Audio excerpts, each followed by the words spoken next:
मरहबा collection mall, readymade कपड़ों का भरपूर खजाना। Jeans pant, T shirt, cargo pant, night pant, बच्चे और बच्चियों के लिए अच्छे खूबसूरत और उम्दा ड्रेस पर स्पेशल डिस्काउंट। रेडीमेड कपड़ों की खरीदी पर 20% डिस्काउंट। पता याद रखें, जमुर हाई स्कूल मेन रोड, जैतून हजीन मस्जिद के पास, मालदा चौक, मालेगांव। मालेगांव शहर और फ़लस्तीन का अपना एक ताल्लुक़ रहा है हमेशा से।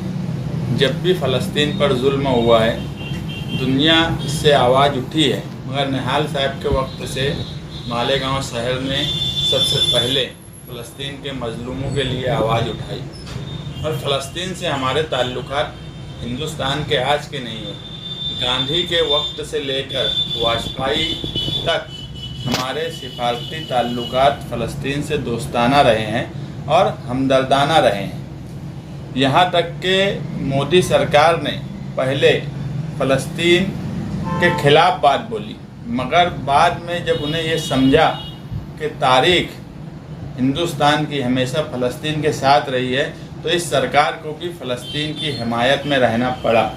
ऐसे वक्त में अगर 6 महीने से मुसलसल गाज़ा पर हमला हो रहा है, जहाँ पर हज़ारों की तादाद में बच्चे मारे गए, मर्द ख्वातीन मारे गए, उसके बावजूद भी अगर वहाँ पर हमला बंद नहीं हो रहा है, तो यूएनओ ने एक करारदाद अभी 8-15 दिन पहले मंजूर की, जिसमें गाज़ा पर हमला रोकने की बात कही गई।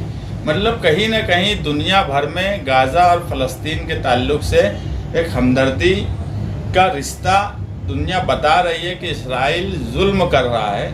और ऐसे जुल्म पर हम हमेशा से मालेगांव शहर और ख़ास तौर से फ़लस्तीन बचाओ कमेटी ने जब वक्त पड़ा मदद करने का, तो वो पैसे की शक्ल में हो या फिर हौसला बढ़ाने की शक्ल में हो, हमने हमेशा फ़लस्तीन के साथ खड़े रहने को ही हमने हमारी हुब्बुल वतनी और मिल्ली दोनों को एक साथ रखा। आज मालेगांव शहर की ईदगाह पर शकील शेख एक नौजवान लड़का फ़लस्तीन का झंडा लेकर आया। जुल्म की इंतहा इतनी हो गई कि नौजवान को अपना गुस्सा बताने के लिए और फ़लस्तीन से हमदर्दी बताने के लिए झंडा लेकर आया। ये कोई गुनाह या गैर कानूनी बात नहीं रही, मगर उसके बावजूद पुलिस ने उसे हथकड़ी लगाकर 57 सर्वे नंबर 57 नया इस्लामपुरे से ले गई। जब हमको ये बात मालूम पड़ी तो हम मुसलसल डिपार्टमेंट के राब्ते में रहे कि किस कायदे से फ़लस्तीन का झंडे बताने पर गुनाह दाखिल होगा, मगर हमको किसी भी डिपार्टमेंट की तरफ से नहीं ये बात बता पाए कि किस कायदे से इनके ऊपर गुनाह दाखिल होगा। इन सब बातों से बाहालत मजबूरी शकील शेख को छोड़ना पड़ा। हम कुछ शान हिंद की क़यादत में कैंप पुलिस स्टेशन गए। वहाँ पहुँचने के बाद ये समझा कि शकील शेख को छोड़ा जा रहा है।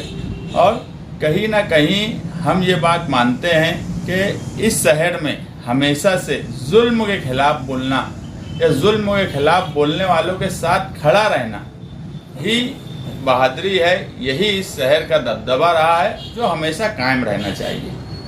इस पे कोई FIR दर्ज किए या आगे आने वाले दिनों में कुछ करने वाले? नहीं, अभी तो सिर्फ चौकसी करके उसको छोड़ दिया गया। जो झंडा वहाँ लहराया गया था वो पुलिस ने अपने ताबे में ली है, वो ठीक है, मगर अभी तक कोई FIR नहीं की गई। आने वाले दिनों में कुछ बुलाएंगे उनको या ऐसा कुछ? अभी तो ऐसी कोई बात नहीं है।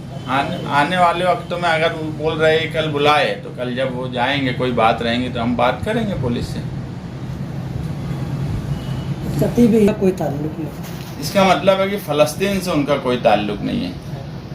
मैं पहले ही बोला कि पिछली बार ईदगाह से दबदबे की बात करने वाले हमारे लीडर मालेगांव शहर के MLA का ये बयान कि फ़लस्तीन के झंडे जिस नौजवान के हाथ में था उससे मेरा कोई ताल्लुक नहीं, ये उनके दबदबा फुस हो गया।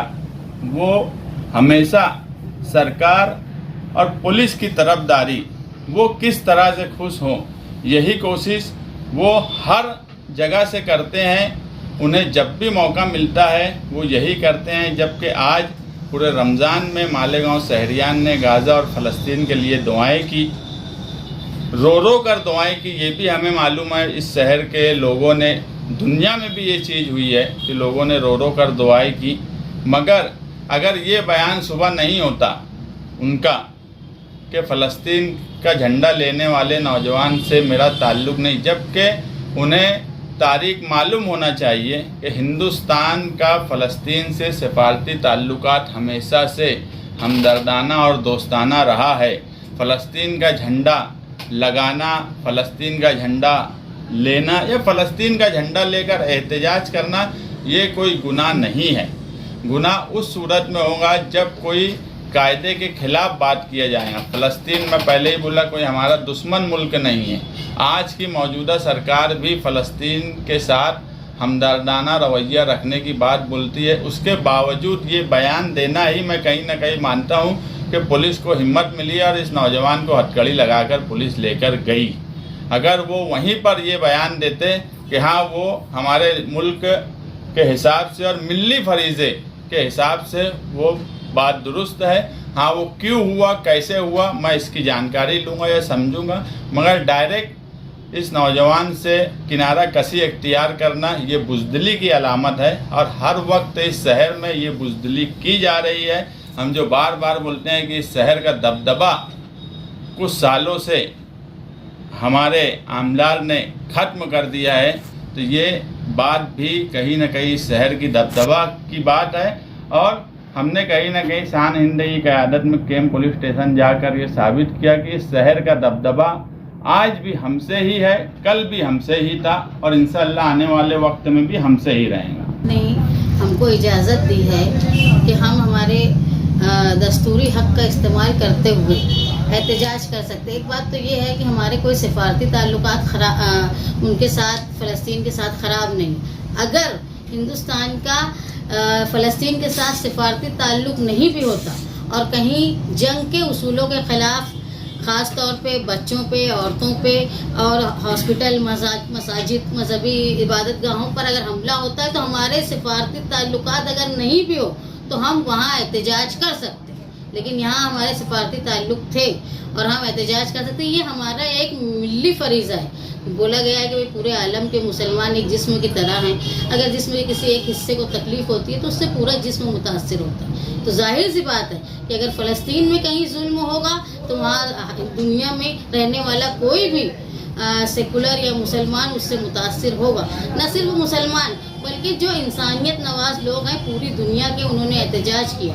और झंडा लहराना और अपना गुस्सा बताना हमारा जमहूरी हक़ है जिसका इस्तेमाल हम करते रहेंगे। जैसे आपने कहा किसी ने कह दिया कि भाई मेरा उनसे ताल्लुक़ नहीं, वो उनकी ज़ाती राय होगी। हमारा ये कहना है कि जहाँ जुल्म बर्बरियत होगी वहाँ हम भले ही उस शख्स को ना जानते हो, वो अपने दस्तूरी हक़ का इस्तेमाल करें। तो हमारा मालेगांव शहर में निहाली सोच वालों का ये कहना है कि हमारा बिल्कुल उस शख्स से ताल्लुक़ है जो जुल्म के ख़िलाफ़ दस्तूरी तरीके से आवाज़ उठाता है, चाहे वो शकील शेख हो या कोई भी हो। आगे भी अगर जमहूरी हक़ के इस्तेमाल करते हुए कोई अपना एहतजाज दर्ज कराएगा तो हम लोग निहाली सोच के साथ समाजवादी पार्टी के लोग उनके साथ रहेंगे।